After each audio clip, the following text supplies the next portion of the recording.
right, we're live. Welcome, everybody. Welcome to Save the Cowboy. If this is your first time, I just want to welcome you in and let you know that I am not Kevin Weatherby.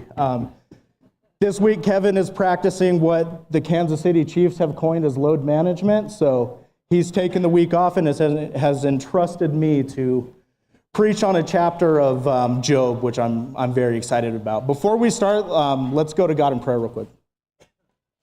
Lord, we just thank you for this wonderful opportunity that we live in a place where we can just gather and come to you as a community and talk about our problems and our struggles and all of that, Lord. And more than anything, we're thankful that you're so sovereign and an authority in our lives that you provide us the opportunity to struggle, to learn from our mistakes and to just grow in you, Lord. It's such an underrated quality.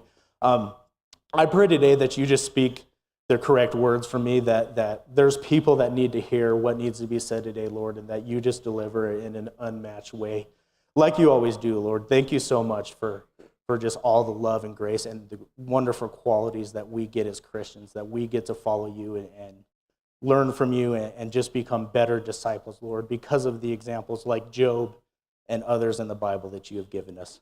It's in your name we pray, amen. So, I actually had a really good prep week in preparation for this sermon. We talked a little bit up here. We've been in this sermon series on the book of Job, right? And this is going to be the third installment of a fourth series. And when Kevin and I sat and talked about this, I was a little iffy, right? Like I'm fairly new to preaching. We did the Sunday evening service thing for a year.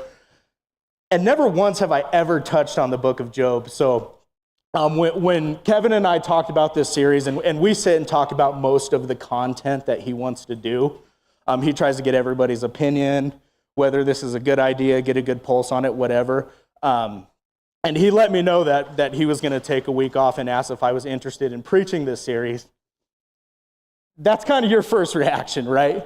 The book of Job, like he said, is like trying to ride an unstarted colt. It's just wild, especially if you're a new Christian. So I'm really, really excited. But in preparation for today's sermon,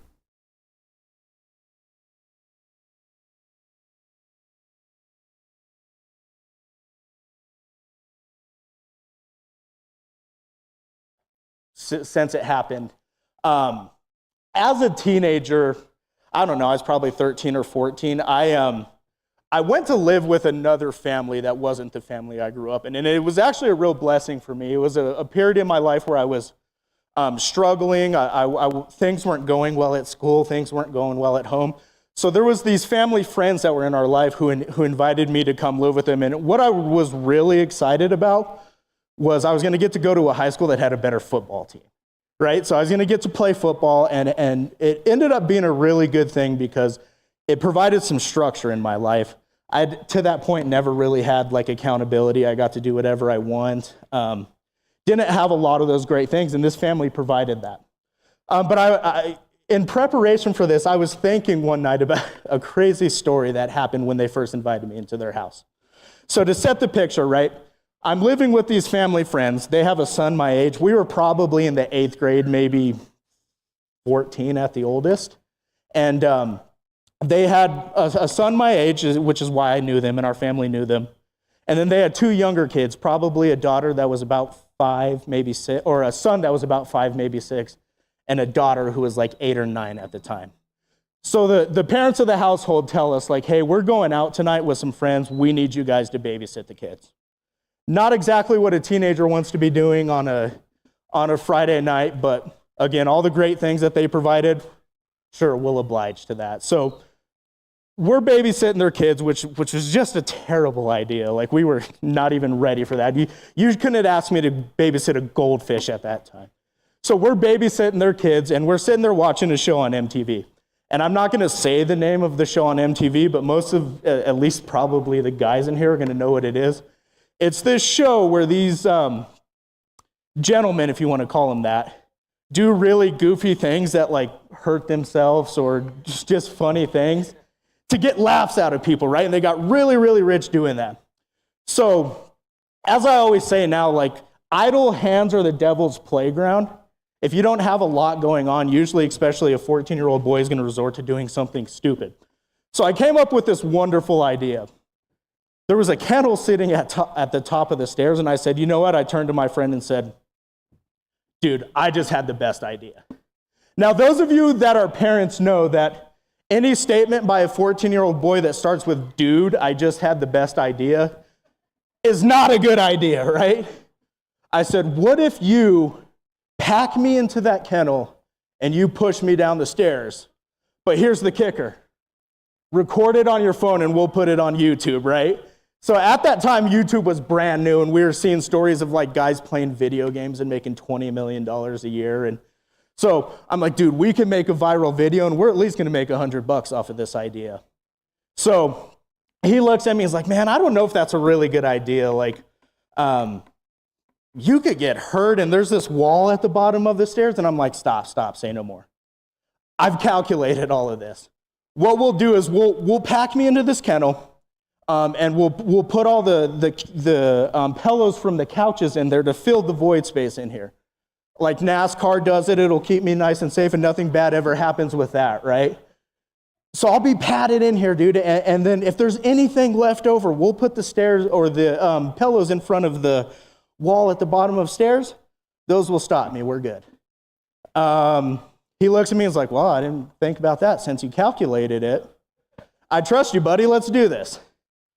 And it's funny, I love to look at God's creation and look at like the wisdom of a 14-year-old teenage boy compared to an 8-year-old teenage or 8-year-old girl. Because she had way more common sense than the rest of us, right? Right away, she's like, you guys should not do that. That is a very bad idea. And we're like, yeah, what could possibly go wrong? So I get into this kennel. He packs all the pillows in. I'm sitting there like this, looking up at him, because for some reason I decided to get in as the kennel was laying down. He gives me the quick thumbs up. He's like, you ready to go, buddy? All good? I'm like, hey, are the pillows in front of the wall and the stairs? He's like, yeah, we're good. Yeah, let's do this. So we start, and one of the miscalculations I made in my calculations, right, is I didn't calculate that. At that time, I was probably 140, 150 pounds. And my buddy was like 95 pounds soaking wet. So I planned on him pushing me down the stairs and we make this perfect video. But what actually happened is when he went to push me, he had to use a little leg power, right? So he lifted, the lip caught on the stairs, and all of a sudden I'm tumbling down the stairs. Now I'm under the belief that when you tumble, when you front flip, forward is better than backwards, right? So at least I was going forward. Like back here, you need your brain stem to regulate your breathing and all of that. Up here, my head is pretty thick, so a concussion's not gonna hurt me at all. So I'm tumbling forward, and I don't remember much about being in there, but what I do remember is the sound of me going down the stairs, every single thud, and these were massive stairs. There was like 20 or 25 of them. So every thud, it's like boom, boom, boom, and it sounds like somebody pushed like a washing machine full of bowling balls down the stairs. And then the beautiful thing about gravity is all of a sudden, I just stopped. Vertically though, just like I was loaded. So I'm sitting there looking up like this, a little bit concussed, not knowing what's going on. And my buddy comes and is excited and opens the door and he's like, dude, get out, get out, get out. Pulls all the pillows out. And me and his 5-year-old little brother just start celebrating. We're like, dude, that is awesome. That is the coolest thing that just ever happened. Like, it's like one of those celebration scenes where everybody's dancing and crying and there's inspirational music happening in the background, just like the dumbest scene you've ever seen. And then all of a sudden, the little girl with wisdom, right, comes running around with her hands on her head and says, oh my gosh, there's a hole in the wall about this big. I was like, that was weird. So our jubilee at that point goes to automatic dread. And we run around, and I kid you not, like, I know this is going to be surprising to you guys, but there's a hole about this big, the size of a kennel, in a piece of drywall that was there separating a room and a bathroom at the bottom of the stairs. Who would have thought? So we did what boys do, right? Like, all right, parents are going to be home in 45 minutes. We got to figure out a way to fix this. Like, you got paint in there. And I know nothing about drywall. Like, there's no way we're fixing this. I'm like, dude. He brings out some Elmer's glue, and I'm like, my second idea, I'm like, okay, maybe the glue will work. Move a little piece of drywall here and see if you can like stuff some of those pillows back there, and maybe we'll glue it, throw some paint over it, and we'll be fine. Nothing worked, right? So we resorted to like what we see Adam do in the book of Genesis. When everything's wrong and you have that shame, I'm just going to run and hide, right? And the things that are going through my mind at this point, like, I was put in a really, really good situation. This family let me into their household. Like, they did so much for me, things that I didn't deserve, and now I've just done this to them. So we're hiding in shame. The parents get home. Interestingly enough, the dad walks right by the wall and says nothing, goes right to bed. We're like, all right, we might be able to get away with this. So then mom comes in. She's standing right in front of this hole in the wall and calls us to the bottom of the stairs to talk to us. And the whole time she's talking to us, and it becomes... It's like watching one of those movies where the murderer is right behind you. Like, was right behind you, and we're just, hey guys, how was your night? How was dinner? And we're just like, good. Looking at this big hole in the wall. And finally the suspense was killing me, and I couldn't do it anymore. And I'm like, all right, I need to tell you something. There's a hole in the wall behind you, and I did that. So she turns around and looks at it. And then you can imagine the emotions at that point. Like, really angry. Honestly amazed at the amount of stupidity that it took. And now that I'm older, I understand that. I bear with you parents on that one. But that honestly taught me a lesson that I have never forgotten in my life. And it seems like such a simple story. But somebody with so much authority, so much ability to love and punish and all of these things that they were free to do, they chose to show me grace at that point. I'm thinking that I'm kicked out of this house. I have to go back to my old life. I was doing so well. And instead of that, they showed me a little grace. They didn't bail me out. Like, the consequences of what I did was, well, one, you're going to have to fix that. You're going to have to work all summer to find the money. I didn't have a job or anything at that point. There was punishment behind it, right? Her authority was seen, but I'll never forget, and it's taught me this lesson the rest of my life as a Christian, as a leader, as all of those things, that when you have the power to exercise authority, that's a huge responsibility. But the best and kindest way to do that, the way you will win people over, is by also showing a certain amount of grace. Like I said earlier, today we're going to be in the third part of a 4-part series on the book of Job. And what have we learned to this point? Number one, let me ask everybody. Raise your hand if you did your homework.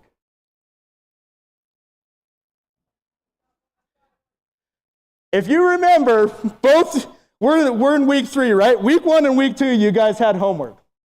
And it came in the form of a question, right? Week 1, we did Job chapter 1 and 2. And we said that was what we call a prologue. So like in a movie, the prologue is where you start to get information, right? It's the introduction to the movie. So we see that Job is introduced, and at some point in the story, Satan is roaming around the earth, comes to speak to God, talks to God about, God essentially brags to Satan about Job. And then it starts the discourse where Job tells Jesus that, Satan tells Jesus, God, that Job only worships him because you have given him everything. Job is a wealthy man, but it says he's also a good man, right? He faithfully serves, he's humble, he's all of these things that we would call a good person, right? And then God says the infamous words, the way Kevin put it, and my crowd here will understand this. I'm going to lean on them a lot. He says, bet, right? So we see that in chapters 1 and 2, and then all of these bad things start happening to Job at the permission of God. And we'll talk about that a little bit. And then we move on, week 2, chapters 3 through 37 is what we call dialogue, right? So we start to see Job start suffering, is having a really bad time because of these things that are happening to him. And we start to see kind of the discourse between him and the people in his life, right? It talks about a sorely wife. People pushing him to move away from God and curse his name and all of those things. And then we left off right at the end of verse 37 last week. What was happening? Well, Job had been having the conversation with his friends, and in my humble opinion, the discourse between him and his friends was fair, right? They start talking about theology, and they get on the idea that, well, if this is happening to you, Job, then you must have done something to deserve this, right? And I think that's fairly relatable. Like, the theology of that is a tad bit off, but I think we've all been there in our life, right? We've talked about it ad nauseum up here, like, do good, receive good. Do bad, receive bad. But what we find in the Bible and what we're going to find today is that that's not how God operates at all. So he's talking with his friends, and that's where it kind of left off, right? The do good, receive good, do bad, receive bad thing. So where we're going to pick up in verse 38 this week, and I'm really, really, really excited about this is where God interjects. So God is actually going to speak in the book of Job and speak to what is happening and why. And what I love about this is that God is going to do it in the form of asking questions, right? And the overarching theme that I want people to understand today goes back to our two homework questions. The first one we asked in the first week was why would a loving God allow suffering, right? And we really asked two questions. Why do we suffer, and why would a loving God allow us to suffer? And is there any benefit to that? And then the last week we asked, I think, a more important question, and that was, does God have enough authority in your life to tell a story through you in any way that he sees fit? So I want to take that question and take it further today, and I want us to ask ourselves, not only does God have enough authority, but I want to change authority to one other word. Is God sovereign enough in your guys' life to allow him to tell his story through you in any way that we please? Because I think at the very least, I think a lot of us hold frustration for God, if you're anything like me, in these moments of suffering, because our perception of God's protection on our life when we give our life to Christ and become Christians is at least a tad bit skewed. And what I mean by that is we have an unfair expectation that we are not going to suffer as Christians when we give our life to Christ, right? That it's going to be this prosperity gospel where nothing bad ever happens to us, and if we do good, we get good, right? But that's not what we see. And I think, especially as a leader, as a person who manages people, those kind of expectations can be so detrimental to our relationships and our communication. The expectation, like, I have people mad at me all the time because they were doing things that I never asked of them. And some of that falls on me, right? Like, there's a communication problem. But what I want us to look at is in Job's suffering and everything that he goes through, where does God's sovereignty lie in this? So if you have your Bibles open to Job chapter 38 is where we're going to be at. Job 38. And in verse 4, I believe it says this. Where were you when I laid the foundations of the earth? There's not going to be a lot of Bible reading in here. A lot of this is going to be recap because I have to find a way to fit 5 chapters into like 45 or 50 minutes. But God asks an important question here. And every question he's asking has an answer, right? So he asks, where were you when I laid the foundations of the earth?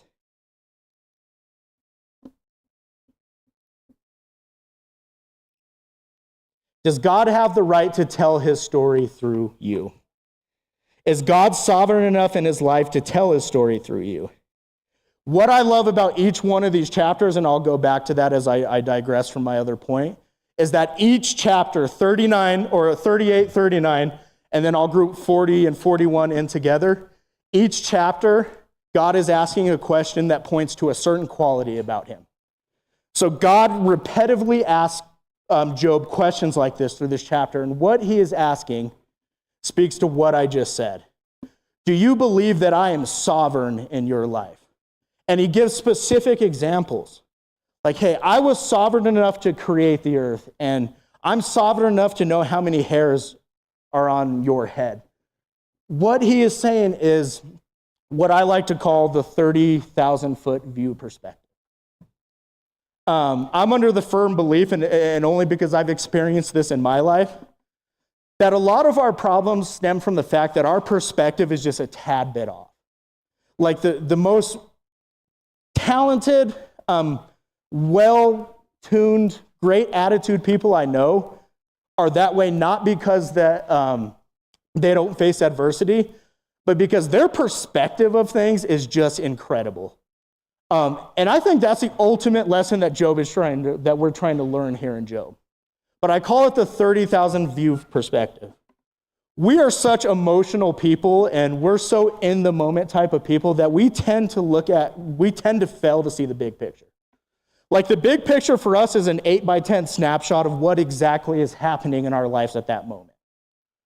And we have to remember, and I think this is where the disconnect is, whether it be with your spouse or your boss or God himself, that God paints on a canvas the size of the universe. Like he has that 30,000-foot view. And when you have that view, you see things that you don't understand.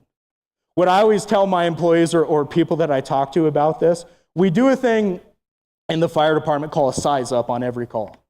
So, and I teach my employees, like it is my job when we show up to a fire, for me to look at the building, figure out the layout of the building, and then make a tactical decision on how we're going to tackle this emergency based off of the conditions I'm seeing in the building, my knowledge of the building. We call that a size up. And I try to teach my employees to do their own size up. Like, hey, I want you to make educated decisions based on the evidence that is being presented to you. And what I always tell them, and they give me crap all the time because I'm always saying stupid sayings all the time. But the Mona Lisa would look awfully ugly if you're so close to it that you're only staring at the bottom right corner. Think about that, right? If we're so in tune to our suffering or what's presently going on in our lives and emotionally reacting to that, we're missing the bigger picture here. And that's what we see God saying to Job at this point, is really, to put it in terms that we would understand, do you understand what I understand? And the answer is no. Do you understand what I understand? God is speaking in this chapter to his sovereignty, which I think is sometimes a tough thing to hear. Raise your hand if you like to be told what to do. Right? And that's what God is saying is like, hey, you may not agree with my decisions, but you don't understand what I understand about you, and you don't understand the depth of my love and what I have inside for you. So I need you to trust me a little bit. And that, my friends, is the definition of sovereignty, right? The dictionary definition of sovereignty is to have complete and utter authority. If I tell things or if I want things to happen a certain way, I say it, and that's done. And that can be tough for us, right? Because especially us millennials or lower, we have to be told how to do everything, right? And I'm not going to do anything unless you tell me why I'm doing it. But God has given us a different view here. Like, we have to understand that there's an amount of faith that is built into this. And the reason God asks us to be faithful is because we don't have the 30,000-foot view. We don't understand or have to deal with what he has to deal with. He has the plan for our lives, and all that he asks is for us to be faithful. That, my friends, is the definition of sovereignty. And that's what we see in this, is God is asking us to acknowledge that he is more powerful than we are and give him control. And here's the beautiful thing about God's sovereignty, and it relates directly back to the story that I was telling this morning, is more often than not, when God is exercising his sovereignty, he chooses to exercise grace and love more than he does authority and power. And I want you guys to think about how deep that is for a second. In times when we are undeserving, which we all are, right? In times where we have messed up and have just fallen short of the glory of God, he still loves us and he's still there with us and he's willing to shape us and teach us a lesson and get us to go where he wants us to go. That is beautiful, my friends. So moving on, right? In 38, God speaks entirely to his sovereignty on Job. And they're listening, right? What God is essentially saying, I know we said in verse 1, Kevin whipped out a term that probably only these guys understand, where he said, bet, right? He's saying, go ahead, devil. It's not going to happen the way you think it's happening. But what God is saying in verse 38 is another term that I learned from TikTok about 2 weeks ago. God is saying, I am him. Do you guys know what that means? It's capital H, capital I, capital M. That means I am running things around here and I know what I am doing. Like, I am confident in myself. I am him. That is what God is saying in verse 38. So let's move on then. So God is telling us that he is sovereign, but what's he say, going on to 39? God goes on to describe the wonders of his creations, the sea, the rain, like all of these great things. That Job, by the way, Job is us. Anytime we see the name Job in the Bible, the illustration is for us. But he's talking about all these great, wonderful things, the mountains, the dew on the grass, like all of these things that were his design. To design something takes a little bit of wisdom. Anybody disagree with that?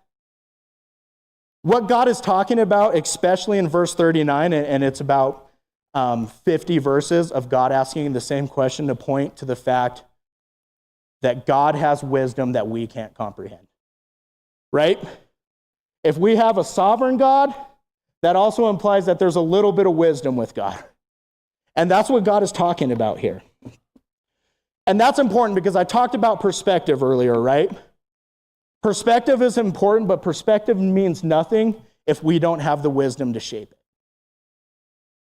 If we're left to our own devices, to our own understanding, we're not going to understand what's going on. We're not going to have this wisdom.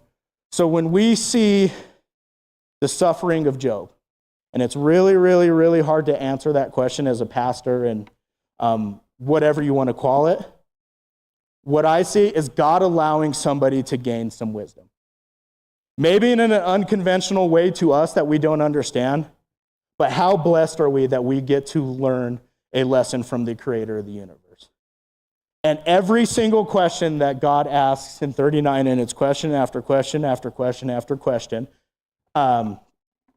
is pointing to the fact that I know things that you do not know or that you can't comprehend. That's what he's telling Job right there. We'll put it this way, and I was lucky to sit with Ty and Kevin this week, and we kind of talked a little bit about our sermon, but really about life in general. Like, we do that a lot, and it's a really good opportunity for me to gain wisdom from guys who are, one, have way more life experience than me, but guys who are probably smarter than to get into a kennel and roll down the stairs. So, but yeah, Ty's like, I have some stories to tell you. Kathy's shaking her head like, but I was lucky. We sat and talked this week, and we talked about a little bit of wisdom, and they said something that really stuck with me. And it's this, because we talked about the book of Job. We talked about suffering. I asked the question, like, how do I take what I know about Job's suffering and say it to all of these people? And I love what they said here. Suffering is a crown to wear, not a crutch to bear. Think about that for a second. Your suffering is teaching you a lesson. God is shaping you for something. And when we look at our suffering from an 8x10 snapshot, right, of course, it's going to be an emotional response to that, and we don't like it. But then I read through the Bible, and I look at, like, let's take Paul for an example. Paul was one of the most chipper, most of the time. He could get kind of angry if you didn't run the church right, but Paul wrote the book of Philippians. Philippians theologically is known as the book of joy. Do you know the conditions he was in when he wrote that book? He was captive, he was starving, he was being beaten, being prepared to be beheaded and die. And in those conditions, Paul wrote the book of joy. What about Peter, right? Did Peter suffer at all? Absolutely. After Christ died, Peter's life just, by all intents and purposes, went downhill. And he became the leader of the church, but I don't think that was a great thing at that time because they were facing persecution and all of those things. And he ended up dying a very not pleasant death. And then we look at other disciples like John, same thing. Described as the disciple that Jesus loved. All of these guys provided some blueprint for us that God honors suffering in our lives. And they were happy to do it. So I look at those stories and I ask myself, if those guys can do it, what am I missing? If those guys could follow Christ, do what he says, submit to his sovereignty, realize that there's wisdom that they don't understand, and be peaceful beings even though these nasty, nasty things are going to happen to them, what are we, and more specifically, I, missing? In my inability to take control of my suffering, I forget that it is an honor to suffer for God. I didn't make the rules. I'm not pulling this out of nowhere. It says that in the Bible. And we're showing that time and time and time again. And it goes back to that expectation thing I talked to, right? Our expectations are at least a tad bit skewed of God's protection from suffering in our lives. So if we're going into this with the idea that I'm more guilty of this than anybody else.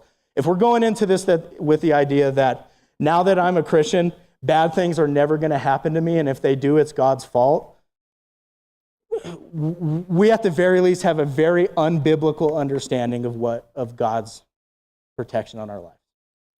And I think that if I never suffered, if I never went through trials or tribulations or any of that stuff, I would never quite understand the full extent of God's love and wisdom on my life.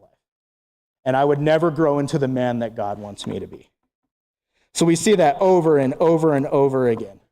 And the other thing I like to think about is not only does God honor suffering in our lives, but we as a society absolutely honor suffering, with a caveat, as long as we're not the ones suffering, right?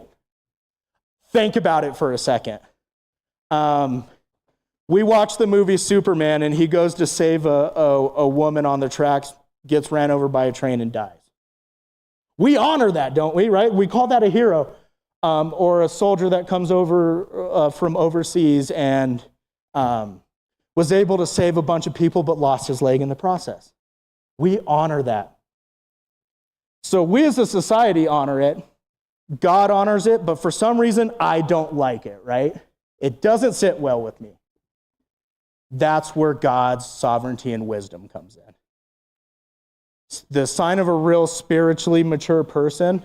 And sorry, Ty has me real self-conscious because I talk with my hands all the time. I'm a tad bit Italian, believe it or not, so I like to talk with my hands, but we start to see that benefit on our lives. So moving on, right? 38, God's sovereignty. 39, God's wisdom. 40 and 41, I'm going to group together, and this is what's being said here. If you can with me, turn to chapter 41, verse 1. And God says this, and I know people are going to love this in this building because I hear it all the time. Can you catch a Leviathan with a hook? Pause there. I just want the record to show that I have talked about giants and Leviathan now because people complain about it. Can you catch a Leviathan with a hook or put a noose around its jaw? Can you tie it with a rope through the nose or pierce its jaw with a spike? Will it beg you for mercy? I absolutely love that. If you want a picture of God's power right there, or his sovereignty, even the giants that we are so scared of, fall on their knees and beg him for mercy? Or implore you for pity?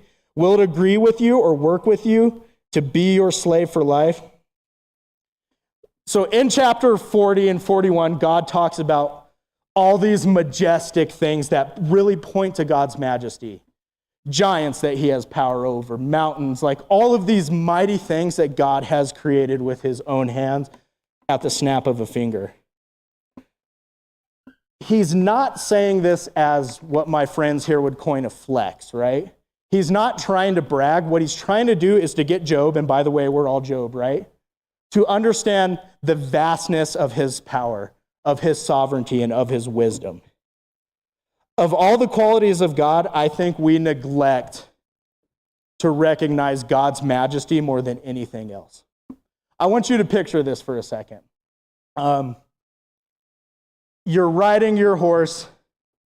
It's a beautiful June morning. The sun is coming up and you see the most wonderful sunset. Like, what goes through your brain at that point?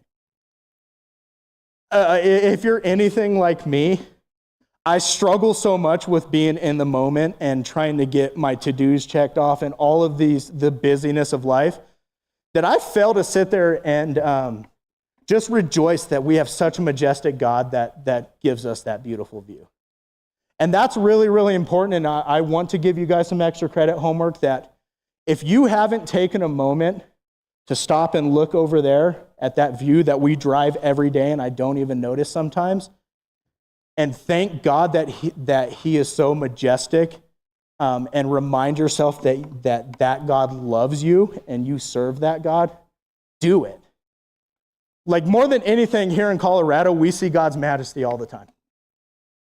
And really, where we see God's majesty and what's being said in here is that we see God's majesty in his creation. Right? In God's creation, we see his majesty. And I think about that and I think, okay, God's creation, I see his majesty. And it says in the Bible that I'm God's ultimate creation. So then it bears the question, if we are God's ultimate creation and we see God's majesty through his creation, do people see God through me? It's an important question. Do people see God in everything that you do? Do your children see a godly mother or a godly father? Do your coworkers see somebody so full of grace and so giving and just everything that exemplifies Jesus and Christianity? Like, if we are God's ultimate creation, then it's our ultimate responsibility for people to see God's majesty through us. Big deal. So that's really a real quick recap of what's going on in these chapters. In closing, I want to close with a quick story, right? But let me recap real quick. God comes in and really what's affectionately I'm going to coin a complain fest, right? Misery loves company, and Job and all his friends are getting together, and just the worst is coming out of those conversations, right? Things that are theologically inaccurate, bad advice, like misery truly does love company. People are absolutely products of their environment. And in God's timing and his wisdom, he starts to speak to them. And in 38, he's asking questions that he knows answers to, like you guys would to your children, right? If I ask you a question, most of the time I know the answer, and that's what God is telling him. And in 38, he's telling him, I need you to trust, and I need you to have enough faith in me to realize that what I'm telling you is powerful enough to deliver you as a person.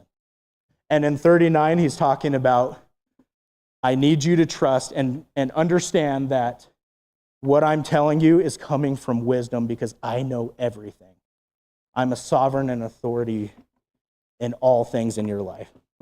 And 40 and 41, he's saying, not only am I the boss of your life and I'm the brains of your life, but I want to be the little bit of emotion in your life as well, right? Like, I want you to lean on me and see that everything in this world has purpose, and you're my ultimate purpose. I think about God's sovereignty this way, and I've actually told this story on one of the sermons on Sunday night. But there's a really, really popular fire that happened in actually Worcester, Massachusetts in 1999. And we study it all the time. One of the best things about being a firefighter is I'm a history buff and I love to learn from history. So we do that all the time. Like we look at tragic situations where people lost their lives and try to learn and get better from them, right? Kind of speaks to the point of suffering. But there was a fire in Worcester, Massachusetts in 1999 where 6 firefighters ended up dying. And what happened was, and I promise this isn't all doom and gloom, there's a point. What happened was a fire started in an old abandoned meat warehouse. So in this warehouse, it's an old brick building. There was a homeless couple sleeping in there, and they knocked over a candle. The challenging thing about the construction of this building was it was just full of old meat lockers that doors would close behind you, and it's just a disaster to be in if you can't see. So they knock this candle over. They run and leave. The fire department is dispatched there because people smell smoke. They show up and don't see anything. Kind of the characteristic of this building was not only was it brick, but because it was a cold storage warehouse, it had cork insulated walls that were 18 inches thick. So you weren't going to see anything from the outside of that building. It is very well insulated, which means it keeps heat in. So they send a crew of firefighters up there to investigate, to see what's going on. And the odd thing about this is they show up and the business owner says, hey, you guys have to go in there. There's a homeless couple that lives in there. And if there's anything going on in there, you have to go save those people. So they go up there to do that, and they find that there's really, really bad fire conditions up there. They end up getting trapped in one of those meat lockers, right? So they call a mayday, and what happens when a mayday goes out? We send another crew to get them, right? Those are our brothers. Those are our family. Like, they're not going to die in there. We're going to go in there and get them and pull them out. That crew goes up there. They get trapped. So what do? They call a mayday. I'm going to send another crew to go get those guys. So one of the teams that was actually inside fighting the fire split from doing that and said, hey, we kind of have an idea where they're at. We're going to go get them. That team gets trapped. So guys outside are getting anxious, like, hey, 6 of my brothers are in there struggling and not going to make it very long if I don't do something.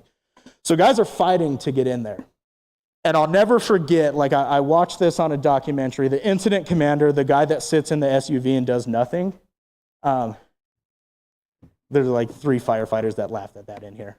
The guy who sits in there and tells us what to do on the radio finally got out and said, hey, no more. I'm stopping the bleeding right here where this is at. And if you've never made a decision for somebody else's life, you'll never understand how tough of a decision that was. They said that guys were spitting on him, guys were swinging on him and had to be held back, and he was standing in front of the door and said, hey, it kills me what happened to those guys, but I can't let that happen anymore to any one of you guys. And the odd thing about that was that guys who got to go home the next morning, who got to live to see their sons graduate high school and walk their daughters down the aisle, hate that man for making that decision for them. And I think about that story, and I think it applies perfectly to the story of Job. Like this is a not very fun, terrible, tragic thing that happened to somebody, right? But through it, all of us have a lesson to learn. All of us have a blueprint. If you know me, if you've heard me preach before, you know I love to use the word blueprint because they're all over the Bible. That there is something to your suffering, that there is a lesson to be learned. And I love learning lessons. I love sovereignty. I'm an expert on sovereignty, right? I know everything about sovereignty except how to spell it. It's a joke. But there's a lesson to be learned here, right?